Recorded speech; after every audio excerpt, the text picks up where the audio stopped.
लोकसभा निवडणुकीचा शेवटचा म्हणजे 7वा टप्पा आज पार पडल्या, निवडणुका झाल्या आणि त्यानंतर आता एक्झिट पोलचे अंदाज समोर येतायत। महाराष्ट्रात महायुतीची सरशी होण्याचा अंदाज वर्तवण्यात आलाय। महायुतीला 28 तर महाविकास आघाडीला 19 जागा मिळू शकतात असा एक्झिट पोलचा अंदाज सांगतोय।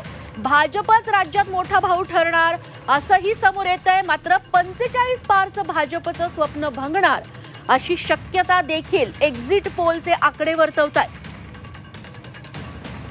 तेव्हा महा एक्झिट पोलचा अंदाज आपण बघतोय, भाजपच राज्यात मोठा भाऊ ठरणार आहे, मात्र महायुतीच्या पारड्यात एकूण 28 जागा येणार आहेत। म्हणजे भाजप, शिवसेना शिंदे गट आणि राष्ट्रवादी अजित पवार गट मिळून 28 जागा मिळतील, तर महायुतीला 19 जागा मिळणार आहेत। महायुती म्हणजे शिवसेना ठाकरे गट, राष्ट्रवादी शरद पवार गट आणि काँग्रेस हे मिळून 19 जागा येऊ शकतात आणि भाजपला महाराष्ट्रात सर्वाधिक जागा मिळू शकतात।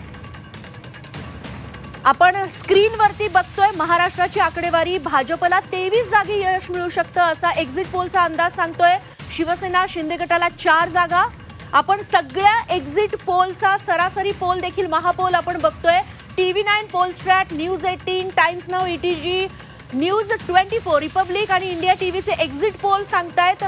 त्याची सरासरी काढली तर महापोल काय सांगतोय, तर एनडीए म्हणजे भाजप प्रणित एनडीए आघाडीला 28 जागी यश मिळू शकतं महाराष्ट्रात, तर इंडिया आघाडीला म्हणजे महाविकास आघाडीला 19 जागा जिंकता येऊ शकतात, तर एक अपक्ष उमेदवार निवडून येऊ शकतो असा महापोलचा अंदाज सांगतोय। आता हा अपक्ष उमेदवार नेमका कोण असणार, प्रकाश आंबेडकर, विशाल पाटील की आणखी कुणी, हे देखील आता 4 तारखेला स्पष्ट होईल।